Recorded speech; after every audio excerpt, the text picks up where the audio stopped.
ตำบลเหมืองแก้วอำเภอแม่ริมจังหวัดเชียงใหม่เสาร์ที่1 พฤศจิกายน 2568 นี้เชิญท่านร่วมงานร่วมบุญร่วมบริจาคได้บุญได้กุศลโดยทั่วหน้ากัน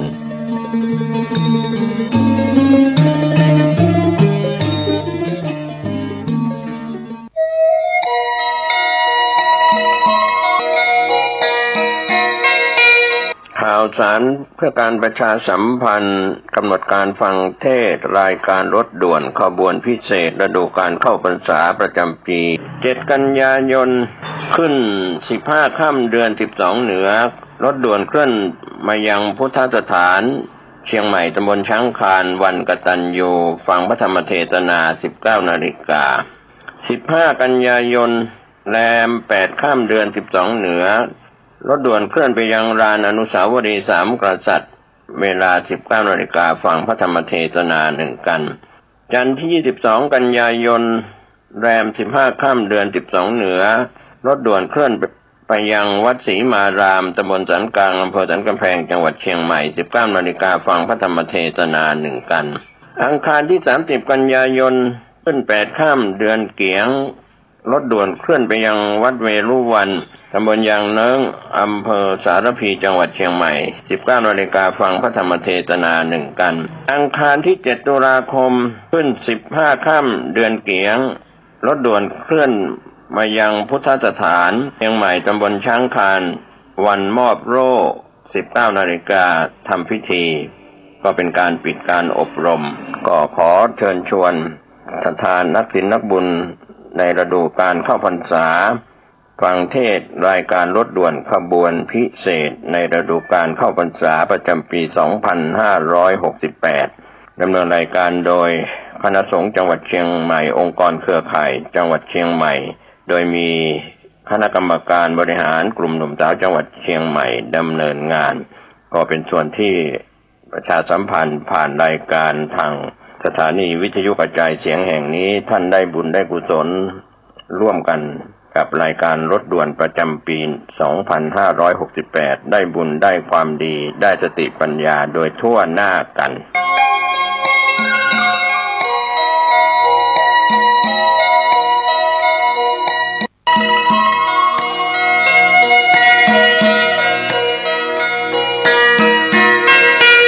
ข่าวสารเพื่อการประชาสัมพันธ์งานการทำบุญมุทิตาสการะอายุวัฒนมงคล 79 ปีพระครูอินทวุฒิคุณเจ้าคณะอำเภอหลีเจ้าอาวาสวัดบ้านกลางพิธีมอบทุนการศึกษาและอุปกรณ์ทางการแพทย์จัดงานจันทร์ที่ 8 กันยายน พุทธศักราช 2568 เวลา 9 นาฬิกาณวัดบ้านกลางตำบลลีอำเภอลีจังหวัดลำพูนกำหนดการ 8 นาฬิกาขบวนแห่ผ้าป่าณบริเวณศูนย์พัฒนาเด็กเล็กบ้านกลาง 9 นาฬิกาประธานแขกผู้มีเกียรติพร้อมกันณบริเวณพิธีต่อจากนั้นก็ประกอบพิธีสะเดาะนพเคราะห์ประธานจุดธูปเทียนบูชาพระรัตนตรัยมัคคณายกกล่าวนำบูชาพระรัตนตรัยไหว้พระสมาทานศีลพร้อมกันเชิญท่านผู้มีเกียรติ1 ท่านจุดเทียนชะตาเล่มที่ 1แขกผู้มีเกียรติ1 ท่านจุดเทียนชะตาเล่มที่ 2เล่มที่ 3และเชิญท่านผู้มีเกียรติ1 ท่านจุดเทียนบาทน้ำมนต์มัคคณายกอาราธนาพระปริตรพระสงฆ์เจริญพุทธมนต์สืบชะตามัคคณายกกล่าวคำสุมาครัวตาลกล่าวคำถวายสังฆทานและผ้าป่าถวายจตุปัจจัยทายทานพระสงฆ์ในพิธี15 รูปมีพระศรีธรรมโสพลรองเจ้าคณะจังหวัดลำพูนกล่าวสัมโมทนียกถาพระสงฆ์อนุโมทนาให้พร 10:30 นาทีนายประเชิญสมองดีกล่าวต้อนรับและรายงานผลการขับเคลื่อนการดำเนินงานพชอ.ประเด็นคนลี้ไม่ทอดทิ้งกันนายธราเทพปัทวันกล่าวรายงานความเป็นมาและวัตถุประสงค์ของกิจกรรมนายโยธินประสงค์ความดีรองผู้ว่าราชการจังหวัดลำพูนกล่าวให้โอวาทและมอบนโยบายการจัดการขยะมูลฝอยของจังหวัดลำพูนพิธีถวายต้นผ้าป่าเพื่อจัดตั้งศูนย์กายอุปกรณ์ทางการแพทย์เทศบาลตำบลลี้มอบอุปกรณ์ทางการแพทย์แก่ศูนย์กายอุปกรณ์ทาง การแพทย์เทศบาลตำบลลี้มอบเตียงผู้ป่วยจำนวน2เตียงแก่เทศบาลตำบลลี้เตียงผู้ป่วย2เตียงแก่เทศบาลตำบลดงดำมอบทุนการศึกษานักเรียนโรงเรียนพระปริยัติธรรมวัดพระธาตุ5ดวงมอบทุนสนับสนุนศูนย์พัฒนาเด็กเล็กบ้านกลางมอบทุนดำเนินงานสมาคมกู้ภัยอำเภอลี้ในอุปถัมภ์พระครูอินทวุฒิคุณเจ้าคณะอำเภอลี้ต่อจากนั้นก็มอบทุนสนับสนุนชมรมผู้สูงอายุบ้านกลางบ้านใหม่น้ำพึ่งมอบทุนสนับสนุนกลุ่มสตรีแม่บ้านกลางบ้านใหม่น้ำพึ่งเป็นเสร็จพิธี 11:30 น.ถวายภัตตาหารเพลแด่พระสงฆ์เลี้ยงอาหารแก่แขกผู้มีเกียรติศรัทธาสาธุชนผู้ร่วมงานก็เป็นข่าวสารการกุศลในพิธีทำบุญอายุวัฒนมงคล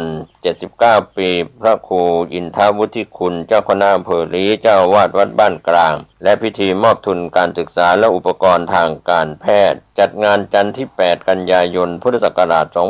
2568ช่วงเช้า 9 นาฬิกาเป็นต้นไปณวัดบ้านกลางตำบลลี้อำเภอลี้จังหวัดลำพูนก็เชิญชวนคณะศิษยานุศิษย์คณะศรัทธาผู้มีความเคารพนับถือและผู้มีเกียรติร่วมงานบุญนี้โดยพร้อมเพรียงกัน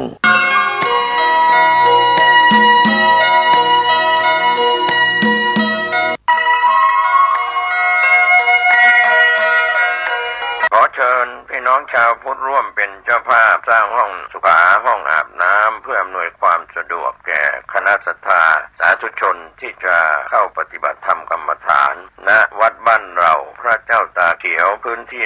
126ตารางเมตรจำนวน23ห้องประกอบด้วยห้องน้ำหญิง8ห้องห้องอาบน้ำ4ห้องห้องสำหรับผู้พิการ1ห้องห้องน้ำชายแบ่งเป็นห้องสุขา5ห้องโถปัสสาวะ3โถห้องอาบน้ำ4ห้องและห้องสำหรับผู้พิการอีก1ห้องท่านผู้ใจบุญใจกุศลร่วมสร้างห้องน้ำห้องขาตารางเมตรละ 10,000 บาทหรือตามกำลังเจตนาศรัทธาติดต่อร่วมทำบุญได้ที่ธนาคารกรุงไทยสาขาป่าซางเลขที่บัญชี79800274865ชื่อบัญชีวัดบ้านเราหรือสอบถามรายละเอียดเพิ่มเติมได้ที่พระครูภาวนาโสภิตผู้ช่วยศาสตราจารย์ด็อกเตอร์เจ้าวาดวัดบ้านเราพระเจ้าตาเขียวตำบลบ้านเรือนอำเภอป่าซางจังหวัดลำพูนโทรศัพท์0969525159ได้ทุกวันขออนุโมทนากับเจ้าภาพทางไกลและที่ร่วมทำบุญทั้งภาคปกติและออนไลน์ได้บุญได้กุศลได้ร่วมอนุโมทนาโดยทั่วหน้ากันสวัสดีครับท่านผู้ฟังที่เคารพธรรมสาระเกี่ยวข้องกับการปฏิบัติธรรมโดยธรรมประวัติของหลวงตามหาบัวซึ่งปรากฏเป็นประวัติศาสตร์ของพระที่ปฏิบัติดีปฏิบัติชอบผู้ดำเนินรายการผมเกษตรเพชรสำริดนำเรื่องราวเหล่านี้หลายคนหลายท่านก็เข้าใจว่านำเรื่องนี้มาก็เป็นปฏิปทาถอดจากคำพูดของหลวงตามหาบัวเป็นคำพูดที่สั่งสอนลูกศิษย์ลูกหาแล้วทางมูลนิธิพระสงบมนัสสันโตตำบลหนองกวางอำเภอโพธารามจังหวัดราชบุรีก็นำเรื่องราว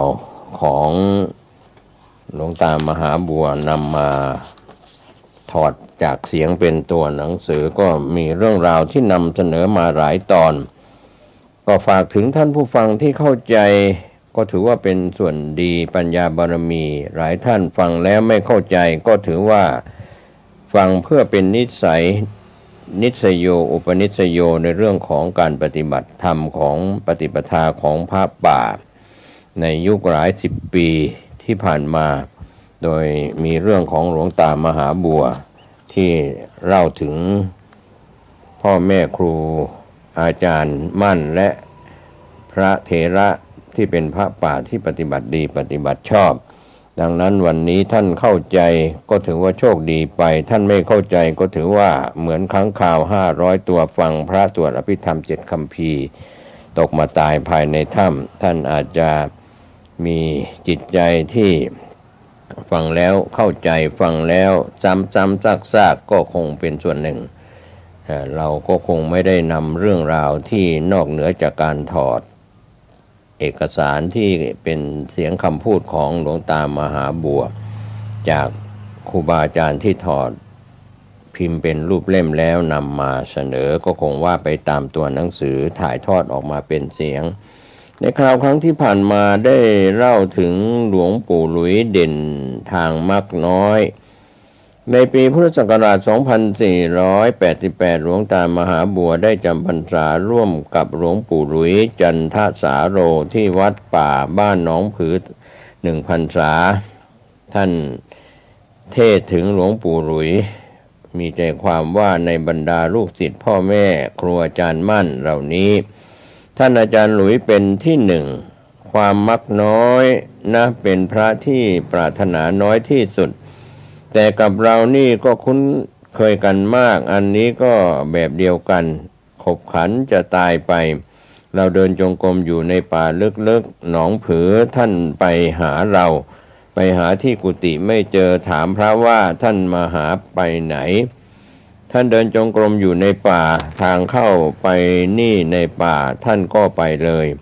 ไปหาเรานี่ละมันขบขันที่ว่าท่านสนิทกับเรามากนะพอเข้าไปเสียงกุบกับกลางคืนก็ไม่มีไฟนี่ไปก็โดนนั่นโดนนี่ไปเสียงกุบกับแล้วก็เดินจงกรมไม่มีไฟอีกแหละเราก็ดีพอไปก็ประมาณต้นเสานี่แหละกุบกับเข้าไปเราวิตกถึงพ่อแม่ครูอาจารย์มั่นพ่อแม่ครูอาจารย์เป็นอะไรนะมีใครมาหาเราละนี่เกี่ยวกับท่านแน่ๆพอไปถึงเราก็เลยถามใครมานี่ผมเองท่านว่าท่านก็รู้ทิศทางของเราว่าอยู่ตรงไหนเข้าใจไหมกุบกับเข้ามาก็คว้าแขนเราจูงเลยจูงไปถอยนั่นจูงมาเรื่อยบุกออกมาจากป่ามืดนะจนกระทั่งมาถึงที่โล่งแจ้งจึงปล่อยมือแล้วก็เดินไปด้วยกันดึงจากนั้นมาจะเอาไปไหนอีกไปหาท่านอาจารย์นะสิไปหาอะไรไปฟังเทศน์เมื่อคืนนี้ผมก็ไปทำไมท่านอาจารย์ไม่ไปเราว่าก็นั่นละสิถ้าไปแต่ท่านไม่ได้โอ้ยลูกเขกไล่ลงเราไปท่านไม่ว่าอะไรก็นิสัยต่างกันนั่นหมายถึงท่านเมตตาแบบหนึ่งนะท่านอาจารย์หลุยขึ้นไปนี่มาอะไรหลุยขึ้นเลยนะไร่บางทีก็ไร่ลงไปนะไร่นี่ก็คือเมตตาแบบหนึ่งเข้าใจไหมใช้ต่อลูกศิษย์นี่คนละแบบไม่ซ้ำกันนะกับท่านอาจารย์หลุยนี่แบบนี้กับท่านอาจารย์หลุยท่านใช้เมตตาแบบนั้นกับลูกศิษย์คนนี้ใช้เมตตาแบบนี้กับลูกศิษย์คนนี้ไม่ได้ซ้ำกันนะพ่อแม่ครูอาจารย์มั่นเรื่องความมักน้อยนี่ยกให้ท่านอาจารย์หลุยไม่มีใครสู้มีอะไรไม่เอาใช้ของใหม่ๆไม่ใช้แต่ของเก่าๆทั้งนั้นแหละนี่อัฐิกระดูกของท่านก็กลายเป็นพระธาตุแล้วพูดถึงเรื่องความสนิทกันท่านสนิทมากกับเรานิสัยชอบพูดเล่นไม่ถือเนื้อถือตัวการถือเนื้อถือตัวไม่มีทางจงกรมของอริยประเพณีหลวงตามหาบัวสังเกตเห็นการเดินจงกรมของหลวงปู่มั่นตลอดมามีแบบฉบับท่านเองก็ถือปฏิบัติตามแบบนั้นเรื่อยมาดังนี้การเดินจงกรมท่านสอนให้เดินไปตามตะวันหรือเยื้องตะวันไปทางทิศเหนือหรือทิศใต้ท่านว่าการเดินตามตะวันเป็นที่หนึ่งเยื้องตะวันทั้งสองสายเป็นอันดับรองลงมาส่วนการเดินตัดตะวันหรือไปตามทิศเหนือทิศใต้ไม่เห็นท่านเดินเลยนอกจากไม่เห็นท่านเคยเดินแล้วยังได้ยินท่านว่าไม่ควรเดินด้วย แต่เฉพาะเหตุไรนั้นลืมคำอธิบายท่านเสียสิ้นทิศทางและความสั้นยาวของทางสำหรับเดินจงกรมมีดังนี้การเดินจงกรมตามที่ท่านกำหนดรู้ไว้และปฏิบัติตามเรื่อยมานั้นมี3 ทิศด้วยกันตรงไปตามแนวตะวันออกถึงตะวันตก1ไปตามแนวทิศตะวันตกเฉียงใต้1และไปตามแนวตะวันออกเฉียงเหนือ1การเดินจงกรมก็เดินไปตามแนวทั้ง3ที่กำหนดไว้ในแนวใดแนวหนึ่งความสั้นยาวของทางจงกรมแต่ละสายนั้นท่านว่าตามแต่ควรสำหรับรายนั้นๆไม่ตายตัวกำหนดเอาเองได้ตามสมควรแต่อย่างสั้นท่านว่าไม่ควรสั้นกว่า19สำหรับเวลาอยู่ในที่จำเป็นหาทางเดินไม่ได้ทางจงกรมขนาดธรรมดายาวราว29ขนาดยาวราว25ถึง39เป็นความเหมาะสมทั่วๆไปเฉพาะทิศทางท่านถือเป็นแบบฉบับและปฏิบัติตามนั้นได้จริงๆไม่เคลื่อนคลาดในเมื่อไม่จำเป็นจริงๆและสั่งสอนพระเณรให้ปฏิบัติตามนั้นด้วยบางครั้งท่านเห็นพระเดินจงกรมผิดทิศทางท่านยังเรียกมาดุด่าสั่งสอนเอาบ้างว่า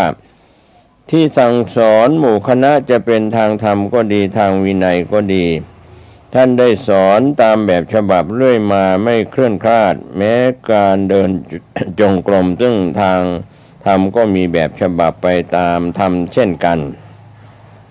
การเดินจงกรมในครั้งพุทธกาลท่านมีกำหนดทิศทางกันอย่างไรบ้างหรือไม่ทราบว่ามีทิศทางอยู่3ดังที่เคยอธิบายให้ฟังเสมอมาหมู่คณะจึงไม่ควรถือว่าเป็นเรื่องไม่สำคัญแล้วไม่สนใจปฏิบัติตามก็แสดงว่าไม่ได้ตั้งใจมาศึกษาด้วยความสนใจแม้สิ่งอื่นๆก็จะเห็นว่าเป็นของไม่สำคัญดังที่เป็นมาแล้วและผ่านไปโดยไม่เห็นอะไรสำคัญ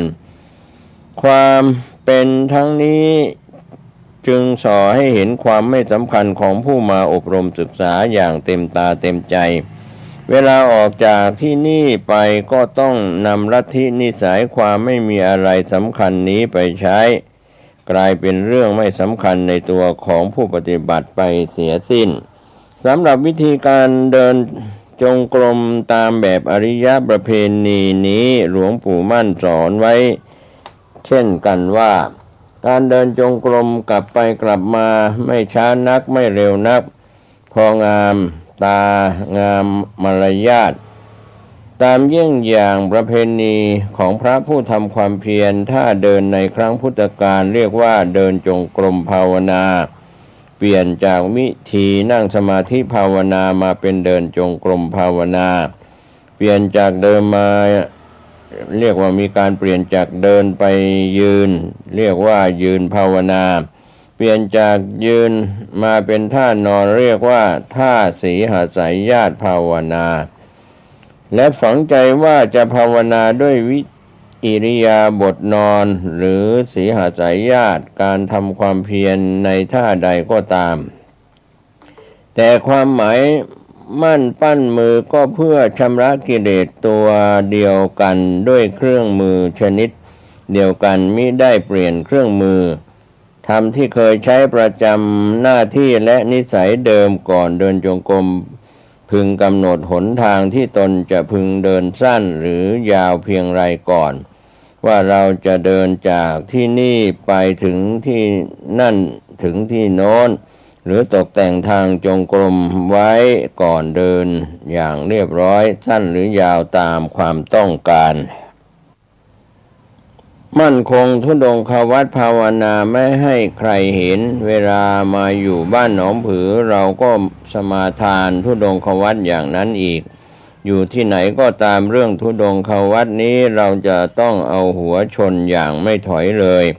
ยืนกระต่ายขาเดียวไม่ยอมให้ขาดได้เลยบิณฑบาตมาแล้วก็รีบจัดปุ๊บปั๊บจะเอาอะไรก็เอาเสียนิดๆหน่อยๆ เพราะการฉันไม่เคยฉันให้อิ่มในพรรษาไม่เคยให้อิ่มเลยโดยกำหนดให้ตัวเองว่าเอาเพียงเท่านั้นสัก60%หรือ70%เช่น100%เราหักไว้เสีย30%หรือ40%ซึ่งคิดว่าพอดีเพราะอยู่กับหมู่เพื่อนหลายองค์ด้วยกันถ้าจะอดก็ไม่สะดวกเพราะการงานในวงหมู่คณะเกี่ยวข้องกันอยู่เสมอเราเองก็เหมือนเป็นผู้ใหญ่คนหนึ่งอย่างลับๆทั้งที่ไม่แสดงตัวทั้งที่เกี่ยวกับการคอยสอดส่องดูแลความสงบเรียบร้อยของหมู่คณะภายในวัดพรรษาก็ไม่มาก10 กว่าพรรษาเท่านั้นแหละแต่รู้สึกว่าท่านอาจารย์ใหญ่หลวงปู่มั่นท่านเมตตาไว้ใจในการช่วยดูแลพระเนนอย่างลับๆเช่นกันเวลาเข้าพรรษาก็ต่างองค์ต่างสมาทานธุดงค์กันทั้งวัดครั้นสมาทานแล้วไม่กี่วันมันก็ล้มไปนี่ก็สอแสดงให้เห็นความจริงจังหรือความล้มเหลวของหมู่คณะก็ยิ่งทำให้เรามีความระมัดระวังและขมักเขม้นในหน้าที่และธุดงค์ของเรามากขึ้นเมื่อได้เห็นอาการของหมู่เพื่อนเป็นอย่างนี้ทำให้เกิดความอิจฉาระอาใจไปหลายแง่หลายทางเกี่ยวกับหมู่คณะจิตใจยิ่งฟิตตัวเองปลุกใจตัวเองให้แข็งขันและย้อนมาถามตัวเองบ้างว่าไงเราจะไม่ล้มไม่เหลวไปละหรือ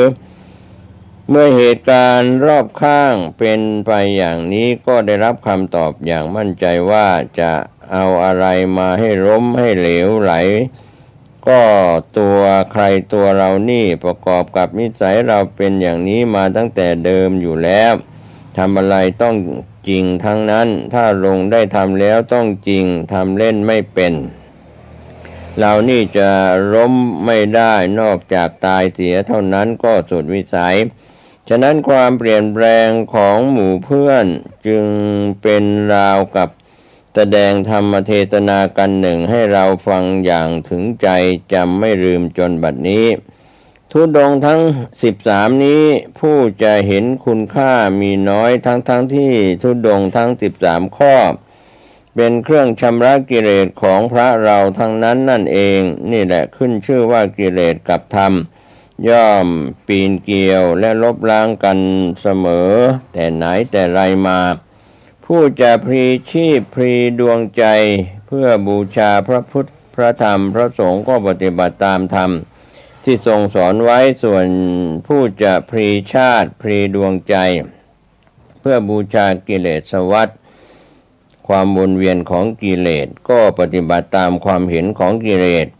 มาอยู่บ้านหนองผืออย่างนี้ผมจะเดินจงกรมให้หมู่เพื่อนเห็นไม่ได้โน่นต้องเวลาสงัด4 ทุ่ม5 ทุ่มล่วงไปแล้วหมู่เพื่อนเงียบหมดแล้วถึงจะลงไปเดินจงกรมกลางวันก็เข้าไปอยู่ในป่าโน่นถ้าวันไหนออกมาแต่วันเช่น5 โมงเย็นออกมาอย่างนี้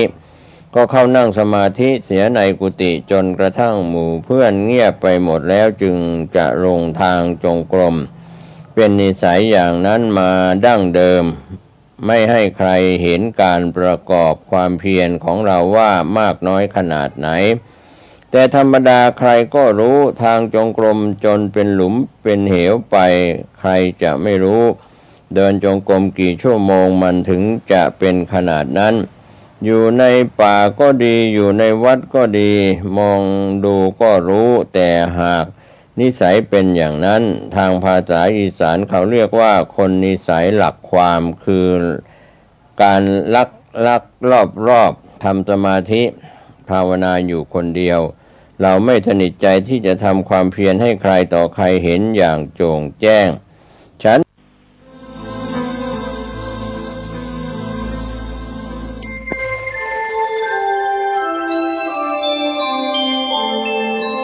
ขณะนี้ท่านกำลังฟังสถานีวิทยุกระจายเสียง FM 104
ข่าวสารเพื่อการประชาสัมพันธ์ขอเชิญชวนผู้ใจบุญใจกุศลร่วมทำบุญทอดผ้าป่าสามัคคีประจำปีพุทธศักราช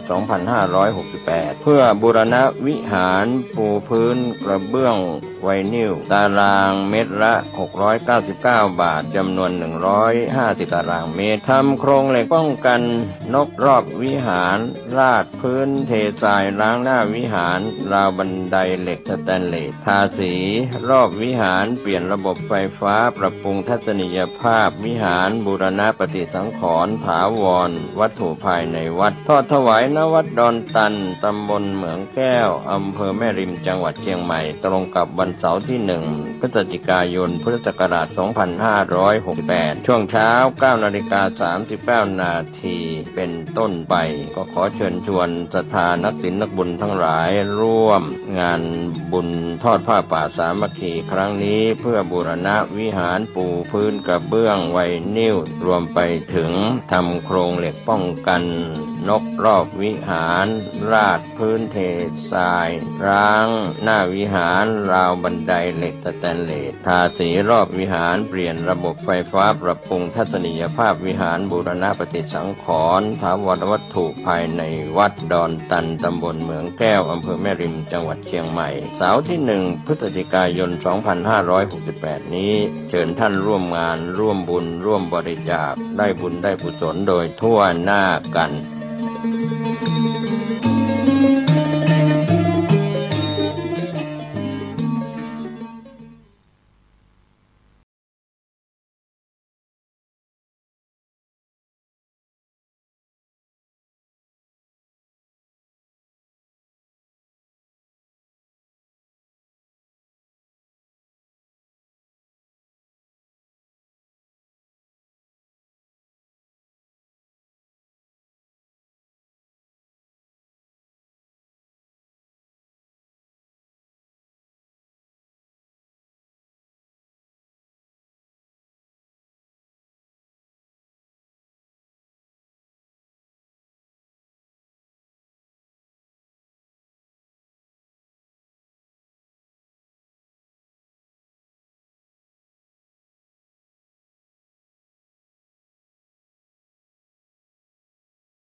สถานีพระพุทธศาสนาฝาก